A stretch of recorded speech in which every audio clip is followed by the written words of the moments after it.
Hello and welcome to Pushing Cardboard. Today we have a real blast from the past. This is Rommel's Panzers from a company called Metagaming. They put out microgames, sort of like the early Steve Jackson games. Here, this is, you can see how big this box is. It's like, I don't know, three and a half by 8 or something like that. It's a tiny little box. It's a tiny little game.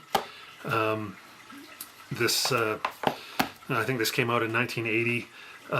There was another one called Stalin's Tanks, I think, something like that.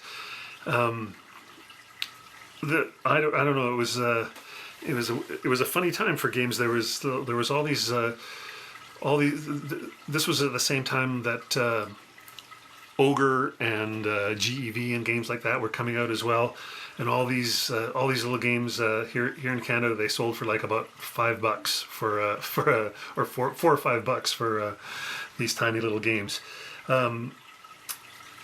I happened to come across this one at my friendly local game store the other day. They must have had a little stack of them that they were trying to get rid of because they have it on sale for $12.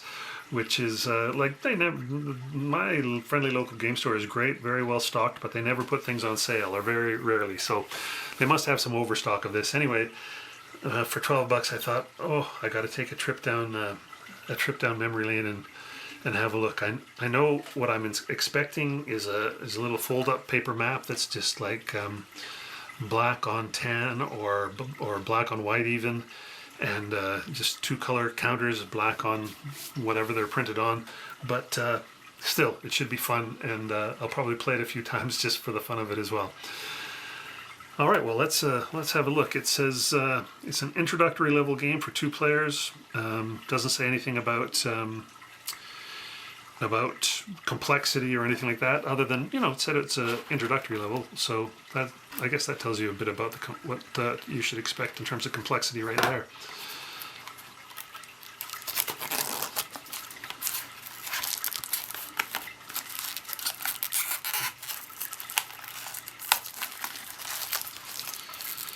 It says it includes rules, map, and then something and play counters. I bet that's something that's been blacked out was a dice or die, because I bet they just at some point quit putting little tiny dice in these boxes, because there's not much room for the game as it is, even without the die. All right, I'm just going to pull it all out here because there's not much to it.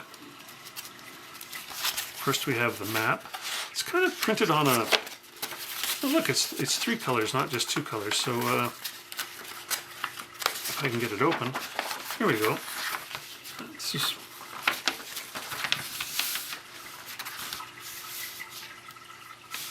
there's nothing. It's kind of got a bit of a linen feel. I don't know if you can actually see that, but anyway, there's not much to it. There's black and red on this tanny yellow kind of color.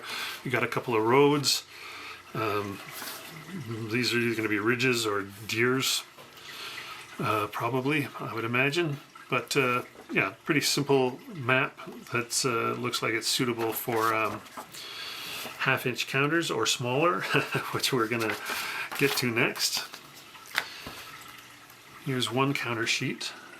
Oh my gosh, those are tiny.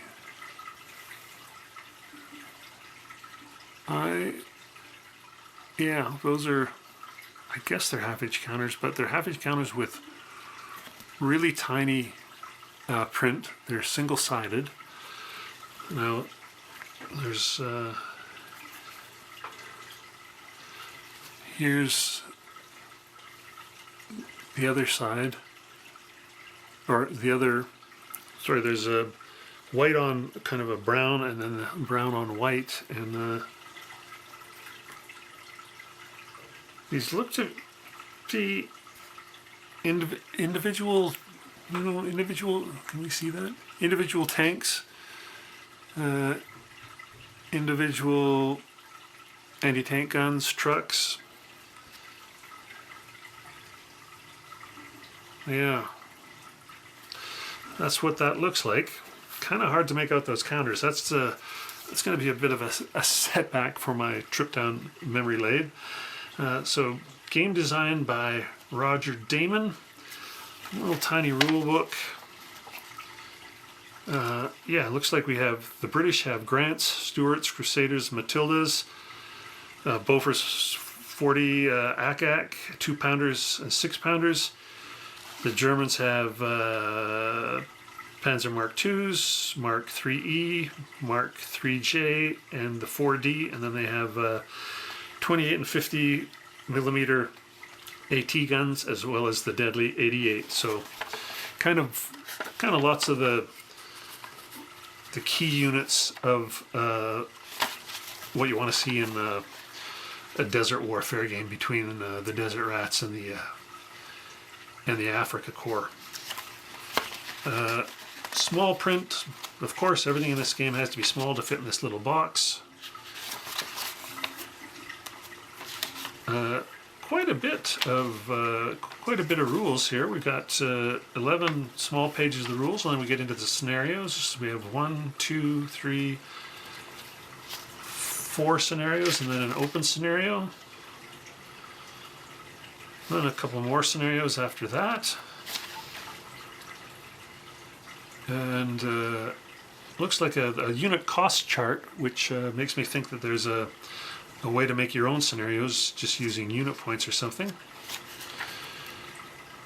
Oh, and a spot for notes, always handy. Well, there you go. That's everything for Rommel's Panzers. Boy, Rommel's Panzers from Metagaming out of Austin, Texas, back in the day. 1980 this came out. That man, that takes me back. I'm definitely going to try it out if I can, as long as I can make out those counters. Anyway, thanks for watching. Please check out the podcast sometime.